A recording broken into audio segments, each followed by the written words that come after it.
تو ایسے لوگوں سے کہا جا رہا ہے کہ یہ تمام حرمتیں جو تمہارے ان لوگوں نے مشرکین نے بنا لی تھی، یہ جانور حرام ہو گیا، اسے فلاں کے نام پر نامزد کیا ہے، اس اونٹ کی جو ہے اتنی اونٹنیوں کے ساتھ جفتی ہو چکی ہے، اب بس اس کو خالی کر دو، چھوڑ دو، نہ اس کے اوپر سواری کی جائے گی اور نہ اس کا گوشت کھایا جائے گا۔ یہ کوئی نہیں ہے، جو چیز حلال ہے اصلاً اور طیب ہے کھاؤ۔ انما یامرکم بالسوء والفحشاء، یقیناً شیطان تمہیں حکم دیتا ہے بدی کا اور بے حیائی کا، وان تقولوا علی اللہ ما لا تعلمون، اور اس کا کہ تم کہو اللہ کی طرف نسبت کر کے جو تم جانتے نہیں ہو کہ اللہ نے حرام کیا۔ بھائی تمہیں کہاں معلوم؟ کوئی دلیل لاؤ، کسی کتاب میں دکھاؤ کہ اللہ نے یہ چیز حرام کر دی۔ وَإِذَا قِيلَ لَهُمُ اتَّبِعُوا مَا أَنزَلَ اللَّهُ قَالُوا بَلْ نَتَّبِعُ مَا أَلْفَيْنَا عَلَيْهِ آبَاءَنَا، اور جب ان سے کہا جاتا ہے اتباع کرو اس کی جو اللہ نے نازل کیا ہے، قالوا، وہ کہتے ہیں بل نتبع ما الفینا علیہ آباءنا، ہم تو پیروی کریں گے اس کی جس پر ہم نے پایا اپنے آباء و اجداد کو۔ اب لو کان آباؤہم لا یعقلون شیئا ولا یہتدون، کیا وہ اپنے آباء و اجداد ہی کی پیروی کرتے رہیں گے، خواہ ان کے آباء و اجداد نہ کسی بات کو سمجھ پائے ہوں نہ ہدایت یافتہ ہوئے ہوں۔ میں نے عرض کر دیا تھا کہ سورہ بقرہ میں جہاں دعوت تیسرے رکوع کی پہلی آیت شروع ہوئی، یا ایھا الناس اعبدوا ربکم الذی خلقکم والذین من قبلکم لعلکم تعقلون، وہ بھی تو مخلوق تھے جیسے تم مخلوق ہو، تم سے خطا ہو سکتی ہے، ان سے بھی ہوئی، تم غلطی کر سکتے ہو، انہوں نے بھی کی۔ ومثل الذین کفروا کمثل الذی ینطق بما لا یسمع الا دعاء ونداء، یہاں ذرا تمثیل کے اندر ایک پیچیدگی ہے کہ بظاہر ترجمہ تو یہ ہوگا کہ مثال ان لوگوں کی جنہوں نے کفر کیا اس شخص کی سی ہے جو پکار رہا ہے ایسی چیز کو جو نہ سنتا ہے نہ سمجھتا ہے۔ ہاں یہ پتہ چلتا ہے کہ کچھ پکار رہا ہے، جانور ہوتے ہیں انہیں اور کیا سمجھ میں آتا ہے۔ تو یہاں پہ اصل میں تمثیل میں مراد یہ ہے کہ حضور صلی اللہ علیہ وسلم اور مسلمان ان لوگوں کو جو سمجھانے کی کوشش کر رہے ہیں ان میں سے کچھ ایسے بھی ہیں کہ جو کچھ نہیں سمجھتے، دعا اور ندا تو ہے، صم بکم عمی فہم لا یعقلون، لیکن وہ بہرے بھی ہیں، گونگے بھی ہیں، اندھے بھی ہیں، وہ عقل سے کام نہیں لیتے۔ یا ایھا الذین آمنوا کلوا من طیبات ما رزقناکم، اے اہل ایمان کھاؤ ان تمام پاکیزہ چیزوں میں سے جو ہم نے تمہیں دی ہیں، واشکروا للہ، اللہ کا شکر ادا کرو، ان کنتم ایاہ تعبدون، اگر تم واقعتاً اسی کی عبادت کرنے والے ہو۔ جیسا کہ میں نے عرض کیا سورۃ الانعام میں یہ ساری چیزیں آئیں گی بہت تفصیل سے۔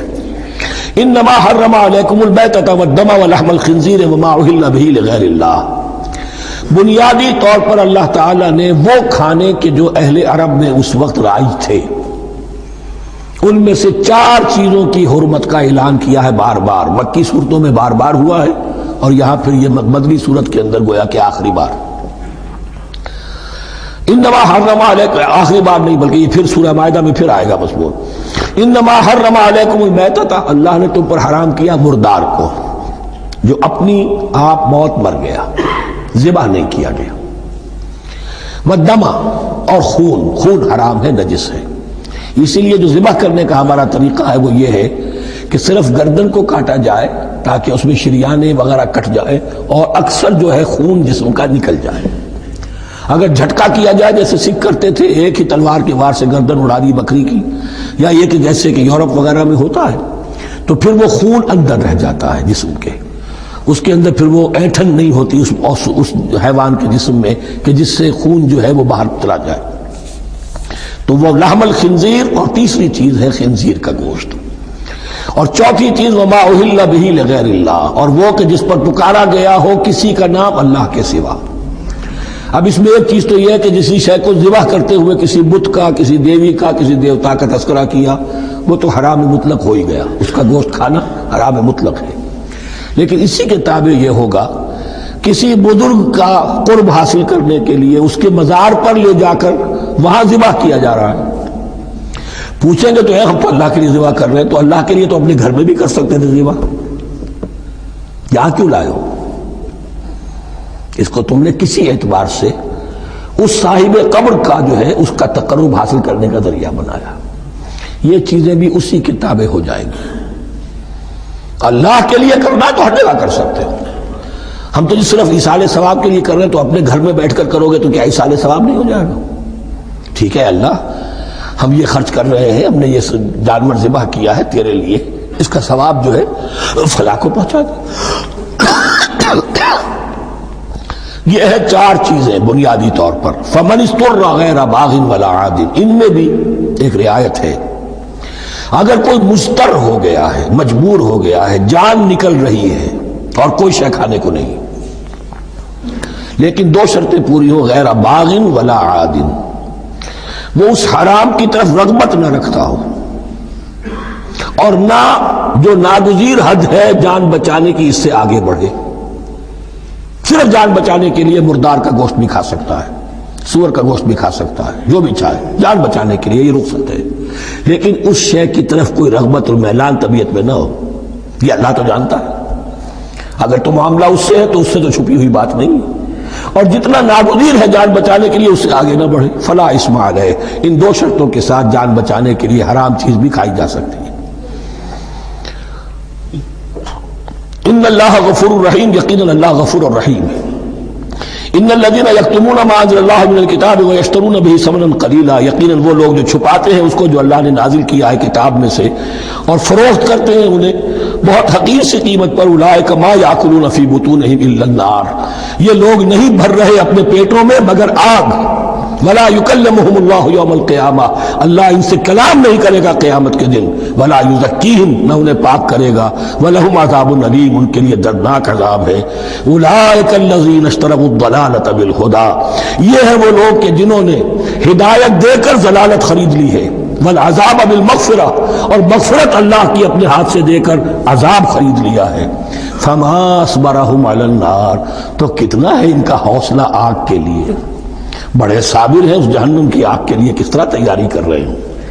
ذالک بان اللہ نزل الکتاب بالحق، یہ اس لیے کہ اللہ نے تو کتاب نازل کی حق کے ساتھ۔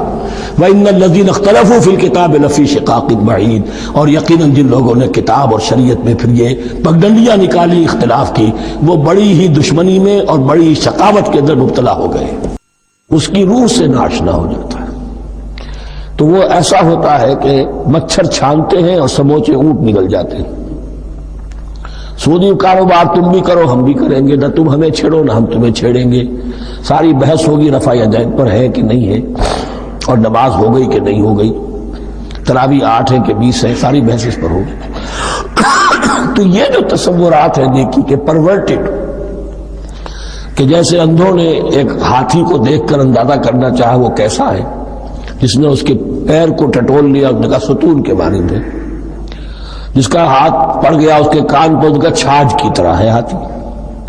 تو مختلف جو ہے اڑائے کچھ ورق لالے نے، کچھ نرگس نے، کچھ گل نے، چمن میں ہر طرف بکھری ہوئی ہے داستان میری۔ تو نیکی کا یہ تصور جو ہے تقسیم ہو گیا۔ یہ آیت قرآن مجید کی اس اعتبار سے عظیم ترین آیت ہے۔ نیکی کی حقیقت، اس کی جڑ کیا ہے، بنیاد کیا ہے، اس کی روح کیا ہے، اس کے مظاہر کیا ہے، مظاہر میں اولین شے کون سی ہے، ثانین کون سی ہے، ثالثاً کون سی ہے، اور اس پر ایک پورا علم الاخلاق جو قرآن کا ایک مکمل کتاب تصنیف کی جا سکتی ہے۔ ایتھکس، قرآنک ایتھکس کے لیے یہ آیت ایک یوں سمجھیے کہ جڑ اور بنیاد ہے۔ لیکن یہ سمجھ لیں کہ یہ آیت یہاں آئی کیوں ہے۔ پس منظر میں وہی تحویل قبلہ ابھی ہے۔ تحویل قبلہ کے 4 رکوع 15 16 17 18 یہ تو سالڈ ہے۔ اس سے پہلے 14ویں رکوع میں آیت تھی للہ المشرق والمغرب فأینما تولوا فثم وجہ اللہ۔ ادھر بھی پھر اتنی آیتیں چھوڑ کر، اتنا چھوڑ کر پھر گئی لیس البر ان تولوا وجوہکم قبل المشرق والمغرب، نیکی یہی نہیں ہے کہ تم اپنے مشرق اور مغرب کی طرف پھیر دو۔ یہ نہیں کہا یہ نیکی نہیں ہے، نیکی یہی نہیں ہے، یہ بھی نیکی ہے۔ جو ظاہر ہوگا نیکی کا وہ بھی نیکی ہے، لیکن اصل سے اس کا باطن ہے۔ باطن صحیح ہے، نیک ہے، تو حقیقت میں نیکی نیک ہے، ورنہ نہیں۔ ولیکن البر، بلکہ نیکی تو اس کی ہے۔ اب یہاں سے شروع ہوا جو نیکی کی جڑ ہے، بنیاد ہے۔ من آمن باللہ والیوم الآخر والملائکۃ والکتاب والنبیین، سب سے پہلے ایمان، تاکہ تصحیح نیت ہو جائے۔ یہ جو ایمان لائے اللہ پر، یعنی جو نیکی کر رہا ہے صرف اللہ سے اجر کا طالب ہے۔ والیوم الآخر، اور قیامت کے دن پر کہ اس کا کوئی اجر دنیا میں نہیں، صرف آخرت میں مطلوب ہے۔ ورنہ آدمی سوداگری کرے، دکانداری کرے، کپڑا بیچے، کچھ اور بیچے، دین تو نہ بیچے۔ دین کا کام کر رہا ہے تو اس کے لیے سوائے اخروی نجات کے اور سوائے اللہ کے رضا کے کوئی اور شے مقصود نہ ہو۔ والملائکۃ والکتاب والنبیین، اور ایمان لایا فرشتوں پر اور کتابوں پر اور انبیاء پر، یہ تینوں مل کر ایک یونٹ بنتے ہیں۔ فرشتہ لایا دین، کتاب بن گئی اور انبیاء پر آئی وہ کتاب۔ ایمان بالرسالت کا تعلق نیکی کے ساتھ یہ ہے کہ نیکی کا ایک مجسمہ تمہارے سامنے رہے، آئیڈیل، اسوہ، ایسا نہ ہو کہ اونچ نیچ ہو جائے۔ نیکیوں میں بھی ایسا ہوتا ہے، کوئی جذبات میں ایک طرف کو نکل گیا، کوئی جذبات میں ایک طرف کو نکل گیا۔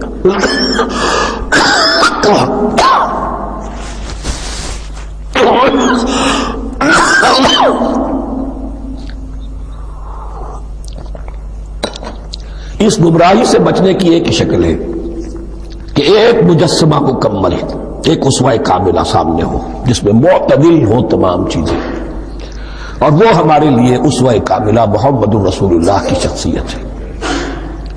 نیکی کے ظاہر کے لیے ہم انہیں معیار سمجھیں گے، جو شے جتنی ان کی سیرت میں ہے اس سے زیادہ نہ ہو، اس سے کم نہ ہو۔ کوشش یہ ہو، آئیڈیل یہ ہو کہ بالکل انسان حضور صلی اللہ علیہ وسلم کے اسوہ کاملہ کی پیروی کرے۔ وَلَكِنَّ الْبِرَّ مَنْ آمَنَ بِاللَّهِ وَالْيَوْمِ الْآخِرِ وَالْمَلَائِكَةِ وَالْكِتَابِ وَالنَّبِيِّينَ وَآتَى الْمَالَ عَلَى حُبِّهِ ذَوِي الْقُرْبَى وَالْيَتَامَى وَالْمَسَاكِينَ وَابْنَ السَّبِيلِ، اور دیا اس نے مال یا دے وہ مال اس کی محبت کے علی الرغم، علی حبہ اللہ کی طرف نہیں ہے، علی حب المال، علی الرغم مال محبوب ہے پھر بھی وہ خرچ کر رہا ہے، ذوی القربہ قرابت داروں پر، والیتامى یتیموں پر، والمساکین محتاجوں پر، وابن السبیل مسافر پر، والسائلین اور مانگنے والوں پر، وفی الرقاب اور لوگوں کی گردنیں چھڑانے میں۔ گویا کہ نیکی کے مظہر میں اولین مظہر یہ ہے انسانی ہمدردی، اگر یہ نہیں ہے تو نیکی نہیں ہے۔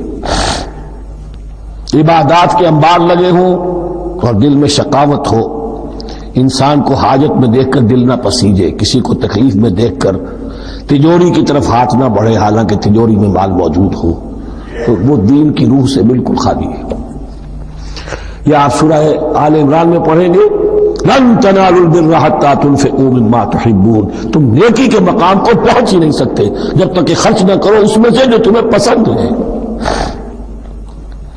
جس سے طبیعت گھبرا گئی، اکتا گئی، کپڑے میں جو بوسیدہ ہو گئے وہ دے دیے، حاتم طائی کی قبر کو لات مار دی، وہ نہیں، جو شے پسند ہے اگر اس میں سے نہیں دیتے تو نیکی کو پہنچ بھی نہیں سکتے، تمہیں ہوا بھی نہیں لگے گی۔ وَأَقَامَ الصَّلَاةَ وَآتَى الزَّكَاةَ، دیکھیے نماز اور زکوٰۃ اب آ رہے ہیں۔ یہ ہے حکمت دین کہ ایک ہے روح دین، وہ ہے ایمان، اور جو اس کے مظاہر ہے، مظہر اول انسانی ہمدردی، نمبر دو ہے پھر نماز اور زکوٰۃ، اور یہاں زکوٰۃ کو علیحدہ ذکر کیا ہے، اور اس آیت کا حضور نے حوالہ دیا، إِنَّ فِي الْمَالِ لَحَقًّا سِوَى الزَّكَاةِ۔ دیکھو کچھ لوگوں نے سمجھا بس ہم نے زکوٰۃ نکال دی تو حق ادا ہو گیا پورا، بڑی بے وقوفی ہے۔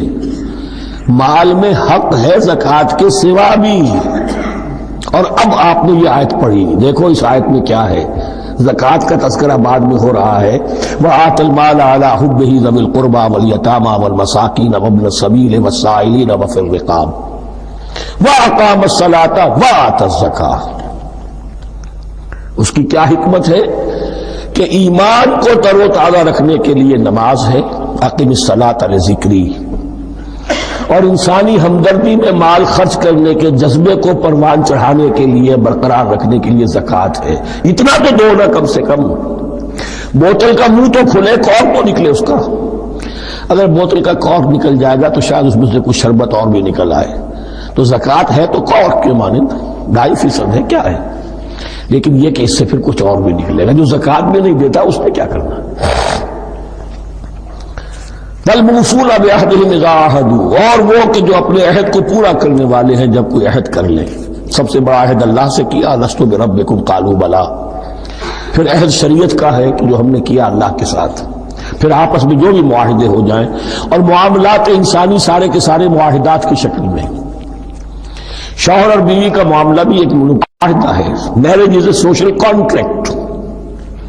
شوہر کی ذمہ داریاں ہیں، اس کے فرائض ہیں، بیوی کی ذمہ داریاں اس کے فرائض ہیں، شوہر کے حقوق ہیں، بیوی کے حقوق ہیں۔ پھر جو بھی امپلائی ریلیشن شپ ہے، معاہدہ ہے، کانٹریکٹ ہے۔ جو ہمارا آپ کا پولیٹیکل سسٹم ہے وہ بھی معاہدوں کے اوپر مبنی ہے، بڑا بزنس جو ہے وہ کانٹریکٹ میں چلتا ہے۔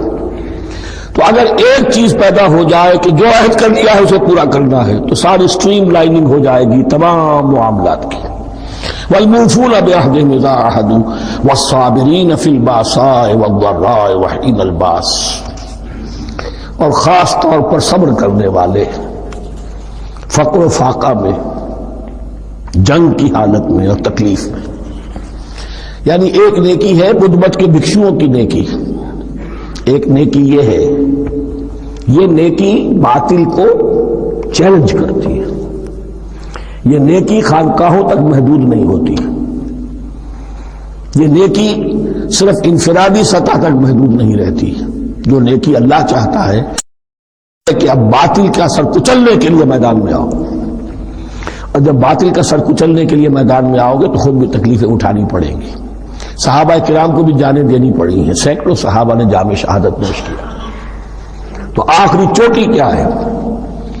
گویا کہ سمم بونم جس کو کہتے ہیں ایتھکس کے اندر، کہ اس نظریہ اخلاق میں سب سے اونچی منزل کون سی ہے؟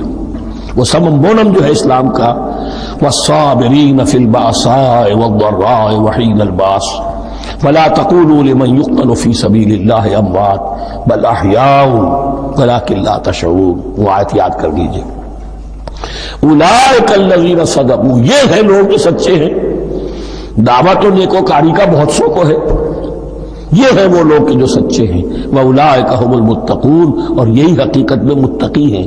تمہارے ذہنوں میں کوئی اور نقشے بیٹھے ہوئے ہیں، کوئی لباس ہے، وضاقتہ ہے، بس یہ بڑا متقی آدمی ہے۔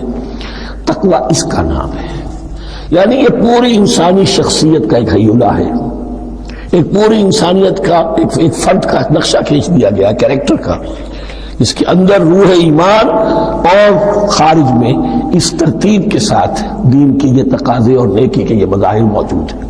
اللہم ربنا اجعلنا منہم، اللہم ربنا اجعلنا منہم۔ اب اس کے بعد کچھ وہی جو معاملات انسانی ہیں اس پر اب بحث، جیسا کہ میں نے کہا تھا کہ ایک لڑی ہے شریعت کی معاملات کی، یہ تو بڑے بڑے پھول جو تھے آیت الآیات اور آیت البر۔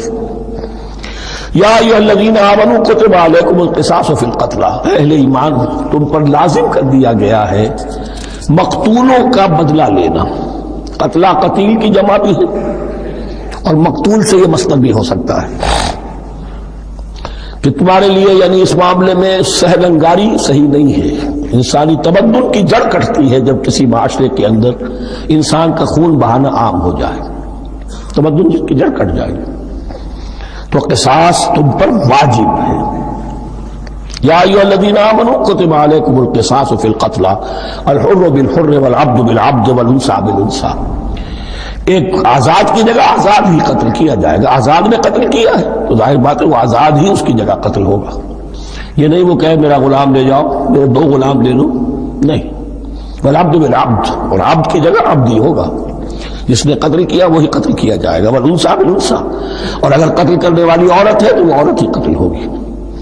اس میں چونکہ وہاں بہت سے رواج مختلف تھے، بہت سے معیار بھی مختلف تھے، اگر اوسی خزرجی کو قتل کر دے تو 1/3 خون بہا، 3 گنا خون بہا، اور خزرجی اوسی کو قتل کرے تو 1/3 خون بہا، یہ ان کا قانون تھا۔ اسی طرح یہ کہ آزاد میں اور غلام میں فرق تھا، لیکن ہماری شریعت میں اگرچہ یہ طویل بڑا مضمون ہے اور اس میں کافی فقہا کے اقوال ہیں مختلف، لیکن امام ابو حنیفہ رحمۃ اللہ علیہ کا قول یہی ہے کہ تمام مسلمان آپس میں کفو ہیں، برابر ہیں، لہذا یہاں کوئی فرق نہیں کیا جائے گا قتل کے مقدمات میں۔ فمن عفی لہ من اخیہ شیء فاتباع بالمعروف واداء الیہ باحسان، پھر جس کو معاف کر دیا جائے کوئی شے اس کے بھائی کی جانب سے، یعنی جو مقتول ہے اس کے ورثاء اگر کہتے صاحب ہم اس کی جان بخشنے کو تیار ہیں، چاہے وہ خون بہا لے لیں یا ویسے ہی معاف کر دیں، تو جو بھی کچھ خون بہا طے ہوا ہو اداء الیہ باحسان، فاتباع بالمعروف، تو اس کی پیروی کی جائے معروف طریقے پر اور ادائی کی جائے خوبصورتی کے ساتھ. ذالک تخفیف من ربکم ورحمہ، یہ تمہارے رب کی طرف سے تخفیف ہے، آسانی کی ہے اور رحمت ہے، اور اس کی رحمت ہونا بہت واضح ہے. اگر یہ شکل نہ ہو تو پھر قتل در قتل کا سلسلہ جو ہے وہ جاری رہتا ہے. لیکن اگر یہ ہو گیا کہ قاتل کو لا کے سامنے کھڑا کر دیا، لو بھائی اب تمہارے ہاتھ میں اس کی جان ہے، چاہو تو یہ قتل کر دیا جائے گا، چاہو احسان کرنا چاہو بخشنا چاہو ویسے بخش دو، چاہو تو خون بہا لے لو. اس سے کیا ہوگا کہ وہ دشمنیوں کا جو دائرہ ہے وہ پھر سمٹ جاتا ہے، بڑھتا نہیں. اس میں بڑی رحمت ہے اللہ کی طرف سے. قانون جو ہے اسلام میں قتل کا، اس میں مدعی ریاست نہیں ہوتی. آج کل ہمارے ہاں غلطی یہ ہے، مدعی ریاست بن جاتی ہے. یہ مدعی ہوتا ہے یہاں پر جو بھی مقتول کے ورثاء ہیں، اور کسی کو صدر کو کیا صدر کے باپ کو بھی اختیار نہیں ہے کہ کسی قاتل کو معاف کرتا ہے. قاتل کو معاف کرنے کا جو اختیار ہے وہ صرف مقتول کے ورثاء کو ہے، کوئی صدر نہیں کر سکتا. ہمارے دستور میں ہے، پوری شرح پوری شک موجود ہے. فمن اعتدی بعد ذلک فلہ عذاب علیم، جو اس کے بعد بھی حد سے تجاوز کرے گا تو اس کے لیے دردناک اور بہت بڑا عذاب ہوگا.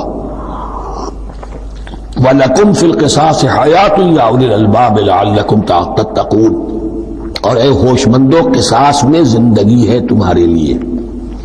ایک روحانی تصور ہے معاف کر دینا اچھا ہے، اسلام بھی کہتا ہے ان تعفوا وتصفحوا وتغفروا فإن اللہ غفور رحیم. لیکن قتل کے مقدمات میں سہل انگاری جو ہے وہ اچھی نہیں ہے. پیروی شدت کے ساتھ ہونی چاہیے تاکہ اس سے آگے قتل کا سلسلہ بند ہو. وَلَكُمْ فِي الْقِصَاصِ حَيَاةٌ